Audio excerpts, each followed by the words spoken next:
Welcome back. 5 રાજ્યોની ચૂંટણીના પરિણામ આવી રહ્યા છે। ભારતીય જનતા પાર્ટીનો 3 રાજ્યમાં જબરજસ્ત જાદુ ચાલ્યો છે અને બંગાળનો કિલ્લો મમતાનો ધ્વસ્ત થયો છે। આ બાજુ ગુજરાતમાં ઉમરેઠની પેટા ચૂંટણી પણ હતી અને પ્રીતિના મોટા સમાચાર પેટા ચૂંટણીના। બિલકુલ 22 રાઉન્ડમાં મતગણતરીમાં 20 રાઉન્ડ પૂર્ણ થઈ ચૂક્યા છે અને ભારતીય જનતા પાર્ટીના ઉમેદવાર હર્ષદ પરમાર જીત તરફ આગળ વધી રહ્યા છે।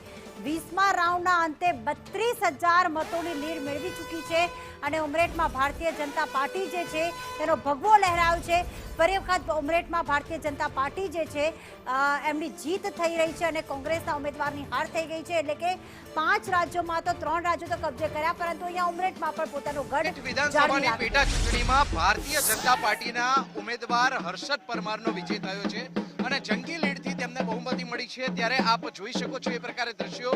પ્રભારી પ્રદીપસિંહ જાડેજા પણ હાજર છે, સાથે જ સોજિત્રાના ધારાસભ્ય વિપુલ પટેલ તેમજ જિલ્લા પ્રમુખ હાજર છે, સાથે જ કેબિનેટ મંત્રી રમણભાઈ સોલંકી પણ હાજર છે।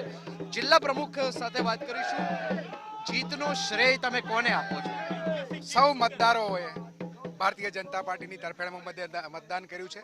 હું મારા ઉમરેઠ વિધાનસભાના તમામ મતદારોનો હૃદયપૂર્વક આભાર માનું છું અને આખી પ્રક્રિયાની અંદર અમારા પ્રદેશમાંથી નિયુક્ત થયેલા આદરણીય પ્રદીપસિંહ જાડેજા સાહેબ, અમારા ઇન્ચાર્જ શ્રી હસમુખભાઈ, અમારા સાંસદ શ્રી મિતેશભાઈ, સૌ ધારાસભ્યશ્રીઓ અને મારા સંગઠનના સૌ પદાધિકારીઓ અને ભારતીય જનતા પાર્ટીના એક કાર્યકર્તાની મહેનતનું આ પરિણામ છે।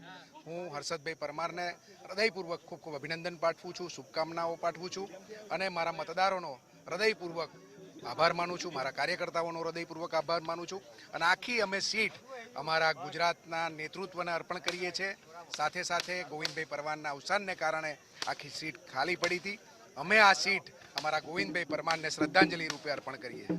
સાંસદ મિતેશભાઈ પટેલ પણ અહીં હાજર છે। મિતેશભાઈ, આમ જ્યારે ઇલેક્શન થયું એની પહેલા ક્યાંય લાગતું હતું કે આ જીત મેળવવી ટફ છે? કે બિલકુલ લાગતું નહોતું, કારણ કે જે રીતના કામ એમના પિતાશ્રીએ, હર્ષદભાઈના પિતાશ્રીએ, ગોવિંદભાઈએ જે કરેલા હતા કામો, વિકાસના કામો, ને ગુજરાતમાં જ્યારે 162 સીટથી આગળ હતું ને આદરણીય પ્રદીપસિંહના નેતૃત્વમાં જ્યારે ગામડા સુધીનો પ્રવાસ આદરણીય પ્રદીપસિંહ અને જે કાર્યકર્તાઓમાં જે એમને ઉર્જા પૂરી છે એનું એક આ પરિણામ છે। આદરણીય સંજયભાઈ પટેલ જિલ્લાના પ્રમુખ અને પૂરી ટીમ, જે રીતે સંગઠનની ટીમ, ધારાસભ્યોએ જે રીતનું કામ કર્યું છે એનું પરિણામ છે। અને 5 રાજ્યમાં જ્યારે કમળ ખીલતું હોય અને ગુજરાતથી આ કમળ પણ આદરણીય પ્રધાનમંત્રી નરેન્દ્રભાઈ મોદી સાહેબને અમે અર્પણ કરીએ છીએ, ત્યારે 5 રાજ્ય સાથે